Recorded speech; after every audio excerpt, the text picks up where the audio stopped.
Okay, we're going to show how easy it is to recreate the Garden in Minutes watering grid with just a few parts and some irrigation tubing. Let me just point out a few of the components here.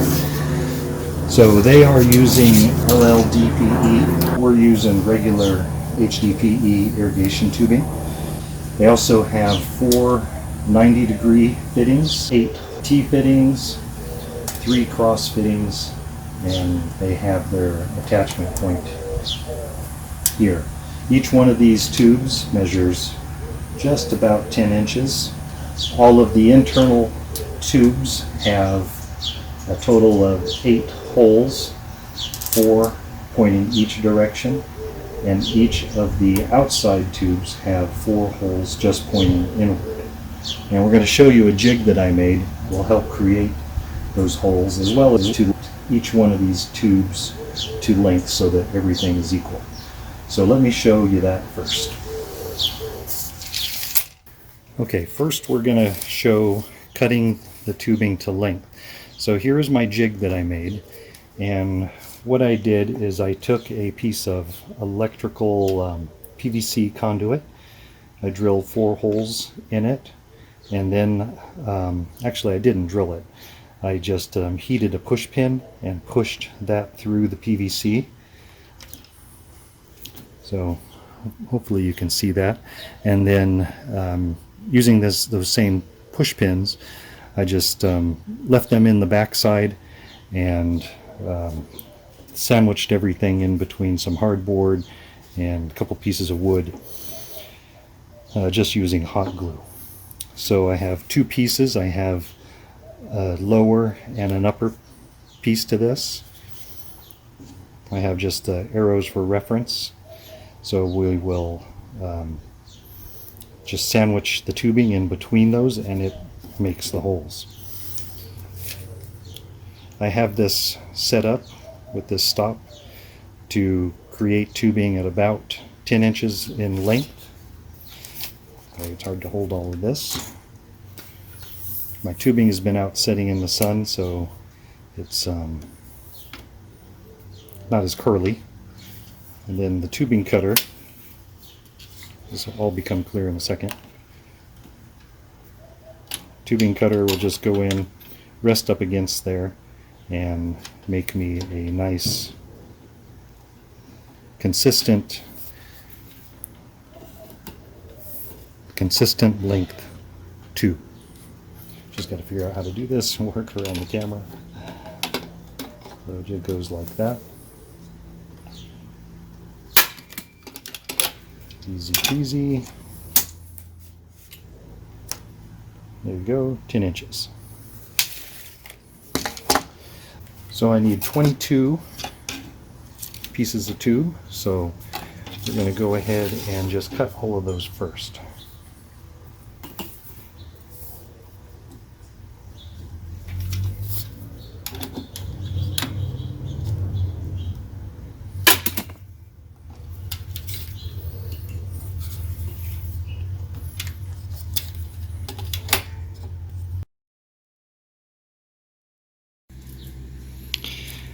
Okay, my phone overheated, so just wanted to catch up here. Here's all of the tubing that is cut to the 10-inch length, and so what we want to do now is organize that so that we have the number of ones that get 8 holes versus the ones that just have the 4 inside holes. So let's kind of refresh what we got over here. So all of these internal tubes, so we have 1, 2, 3, 4, 5, 6, 7, 8, 9, 10. 10 of those will have the 8 holes, 4 on each side. Whereas just the outer ones will just have the 4. So let's go ahead and get that organized.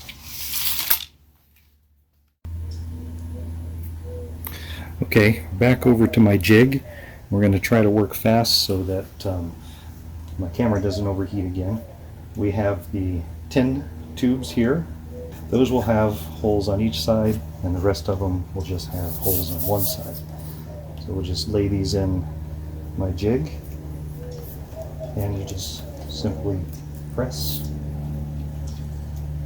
that, and you can see we have a nice line of very small holes. So we'll just get these done.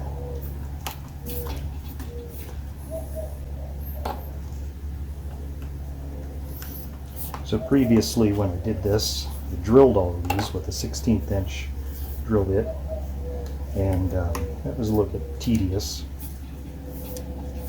And this also results in a much smaller hole.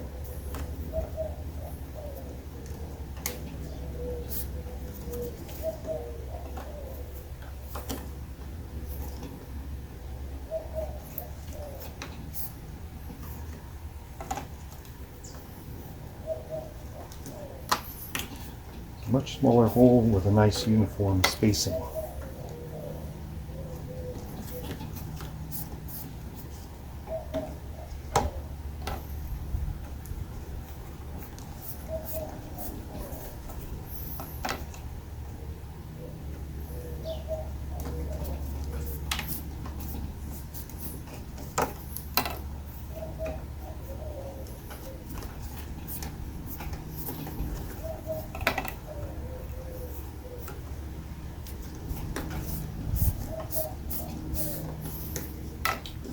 Okay, so there is all of those.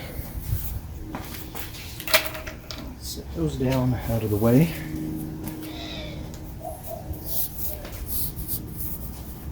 We're still recording. So then we get my set up for my two-sided jig, line up the arrows. Let's put that in place. This is a little bit harder to do.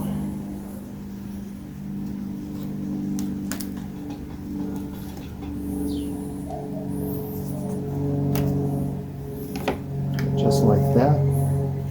We got our holes on two sides. My hot glue on my jig is coming apart because it's hot. Let's just push these down first.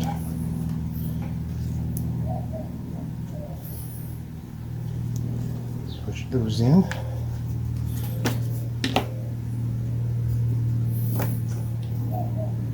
Boom. Very easy. I think in any future revisions to this, and I'm going to make this with some kind of hinge mechanism.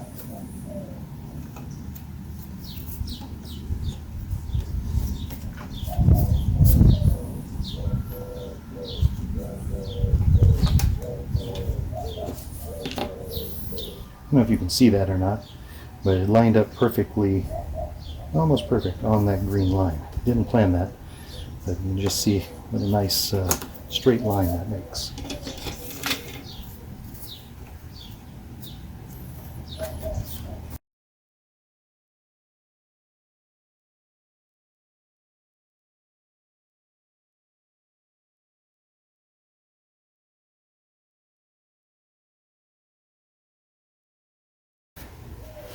Okay, so now we have all of our tubes punched with 8 holes and the ones with only 4 holes.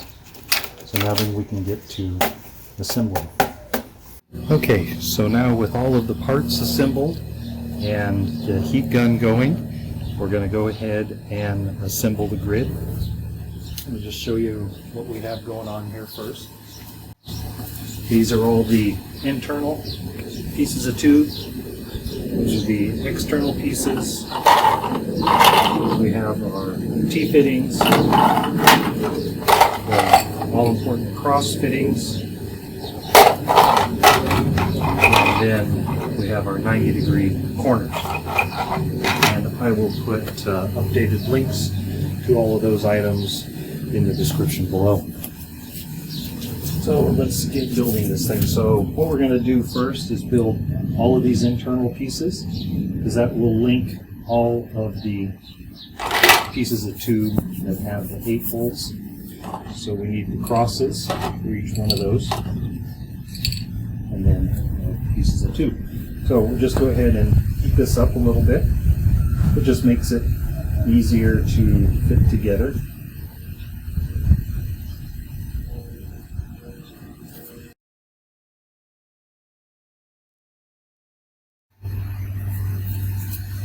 Pencil. This one goes just like that, right? So just so I don't screw anything up, I'm just going to build it just like this.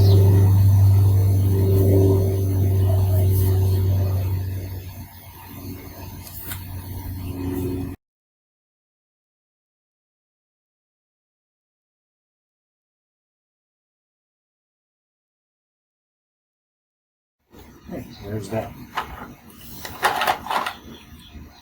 So now then, the next step, we'll go ahead and just put those on.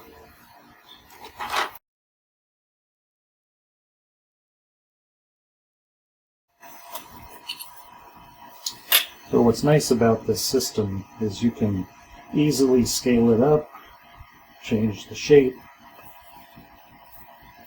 whatever you want to do.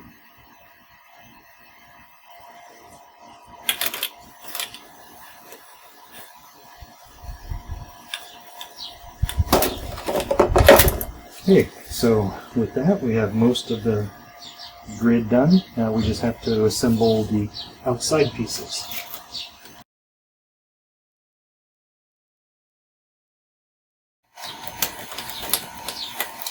Ooh, that's warm.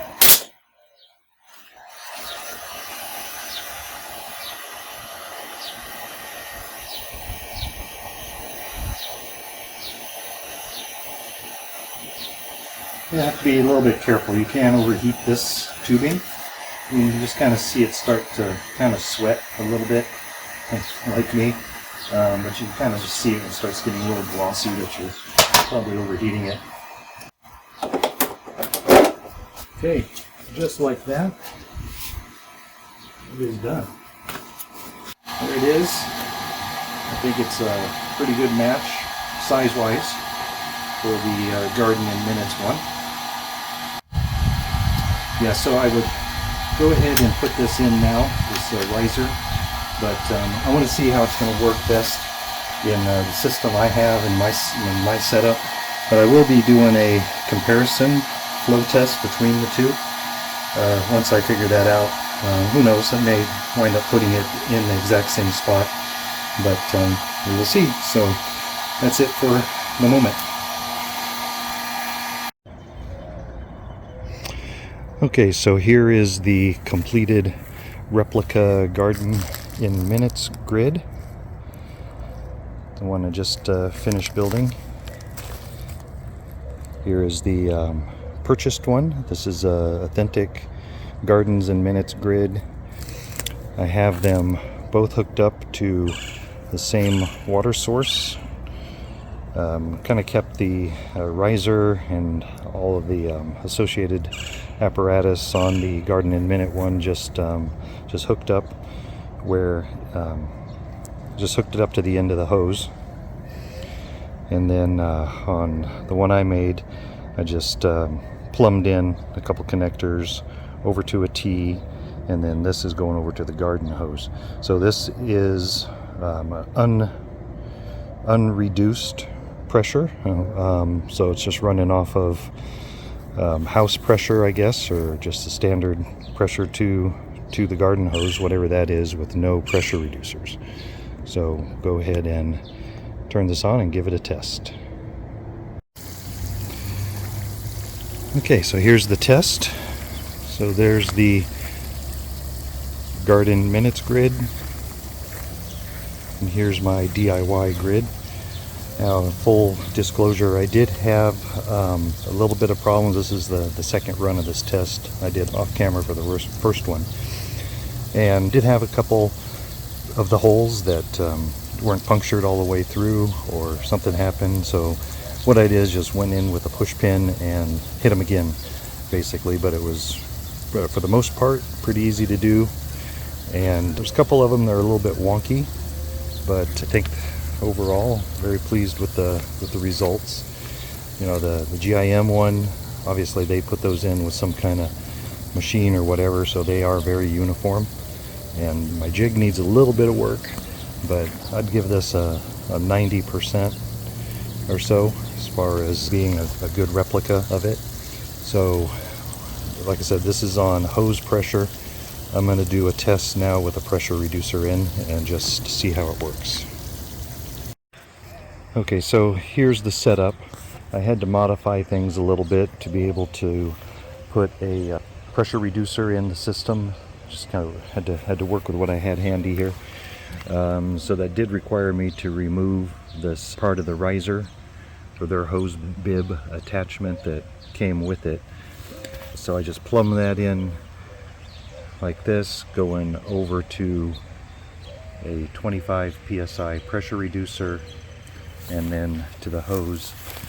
And I did put a valve in there so that I can turn it on here, walking all the way over to my hose bib.